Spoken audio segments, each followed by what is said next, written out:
Good morning students, Assalamu alaikum. Hope you all are fine. I'm your teacher Ms. Hamna Tahir, and in class 4 we are going to study today in unit number 2 factors and multiples, exercise number 5 on page number 27. The question is, which number other than 1 is? Part A is a factor of 9 and a factor of 15.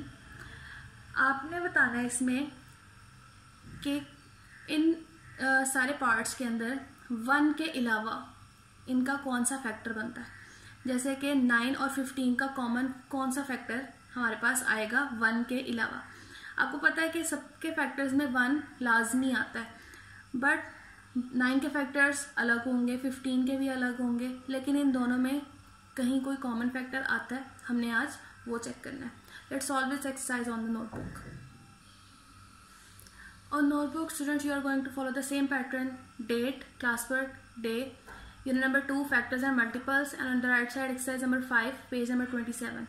Then you have to write the question, which number other than 1 is. Then write your part A, a factor of 9 and a factor of 15. अब इन दोनों के लिए हम सबसे पहले क्या करेंगे, हम इनके फैक्टर्स लिखेंगे। सिंपली हम लोग यहाँ पर फैक्टर्स लिखेंगे, पूरी तरह हम लोगों को अलग स्टेप करने की ज़रूरत नहीं है। Write it like factors of 9, यहाँ पर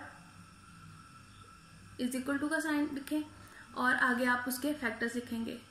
अब हम देखेंगे 1 के टेबल में 9 आता है, ऑफ कोर्स सबसे पहला फैक्टर हमारे पास क्या बनता है 1। 2 के टेबल में 9 आता है, नहीं आता। 3 के टेबल में आता है, तो हमारा अगला फैक्टर क्या हो गया 3। देन 4 के टेबल में भी नहीं आता। 5 के टेबल में नहीं आता। 6 में नहीं आता। 7 में नहीं आता। 8 में नहीं आता। और लास्ट पे फिर हमारे पास क्या है 9 अपने टेबल में आता है।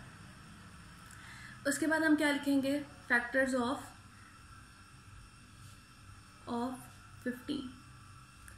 15 के फैक्टर्स हम लिखेंगे। यहाँ पर सबसे पहला फैक्टर क्या आएगा हमारे पास 1, जो कि सबके लिए कॉमन फैक्टर है। उसके बाद 15 2 पे डिविजिबल है, नहीं है। 3 पे बिल्कुल है, 3 5 टाइम्स इज 15। 4 के टेबल में 15 आता है, नहीं आता। 5 के टेबल में आता है। 3 5 times is 15 and 5 3 times is 15। सो अब हमारे पास हमारा लास्ट फैक्टर क्या आना चाहिए, जो कि 1 का मल्टीपल होगा, 1 पे डिविजिबल जिससे होगा, दैट इज 15। अब आप लोगों ने यहाँ पर देखना है कि 9 और 15 का वो फैक्टर जो 1 के अलावा इन दोनों में कॉमन है। कौन सा फैक्टर कॉमन है, that is 3। Circle it round. So we have answer, that is, क्या आंसर है हमारा 3। इसी तरह से आपने बाकी क्वेश्चंस भी सॉल्व करने हैं। नेक्स्ट 3 पार्ट्स भी बहुत इजी हैं, वो भी बहुत इजीली आप सॉल्व कर सकते हैं। Hope you can solve it well. Take care, अल्लाह हाफिज, स्टे होम, स्टे सेफ।